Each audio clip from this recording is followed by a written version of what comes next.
Everybody loves a good love story. Now throw in a couple of vampires and you've got box office gold. Well, at least that's what this cast is hoping for with their new movie, Twilight.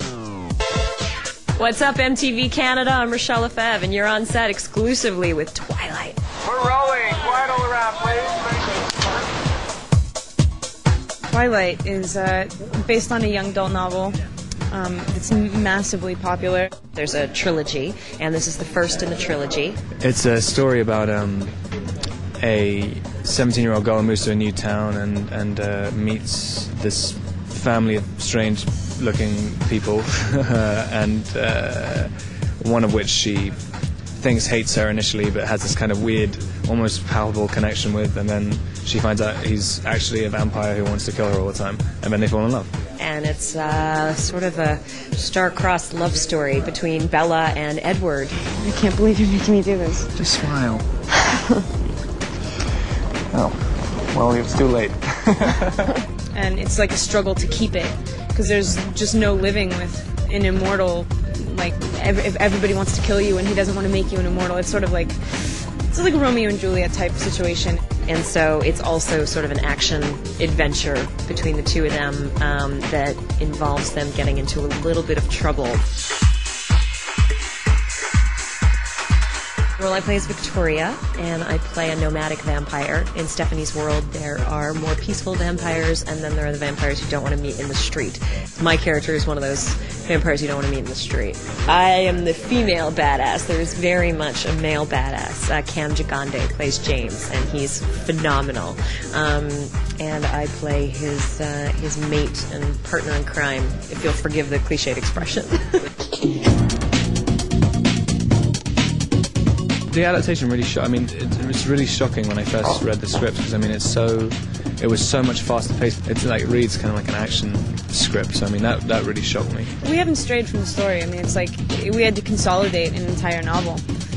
So there were things that we couldn't do every single scene, situation in the book. Trilogy and stuff. I mean, I hope I've just kind of put enough into the performance to make it interesting enough to, you know, just to play, I guess, for another two movies.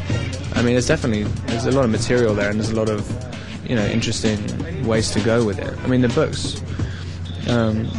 definitely work. I mean, I wanted to read the second two after reading the first one. So in the beginning, we were all sort of learning the sort of vampire world and putting it on, and we all learned how to wear our contact lenses together, you know, and, you know, bitching about it hurts and all that stuff, and then learning how to do the movement, and we had some stunt work, and so we all just kind of got thrown into a vampire camp together and just bonded. Actually, I got to do wire work, which was incredible. You literally like get to, you know, like flying through the air 30 feet up. It's madness.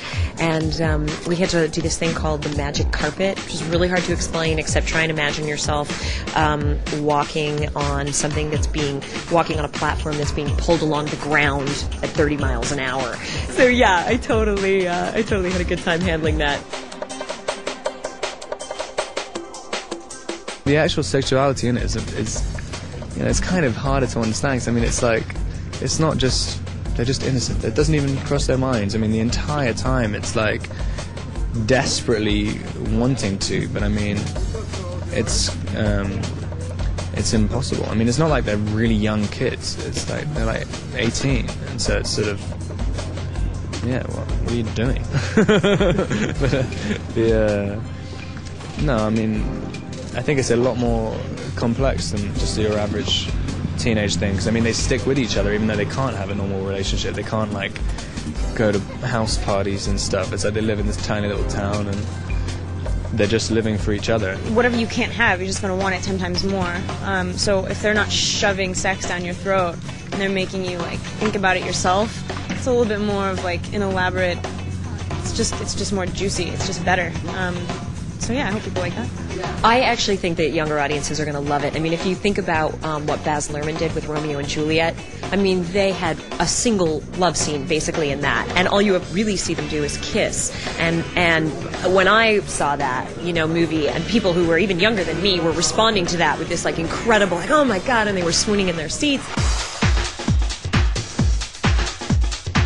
The thing with vampires, I mean, I guess what they've morphed into is just being, they're like a god, but not really at all. I mean, it's like a curse and a blessing at the same time. So it's like kind of all powerful, but they're totally helpless. I guess that's what the attraction is, I think.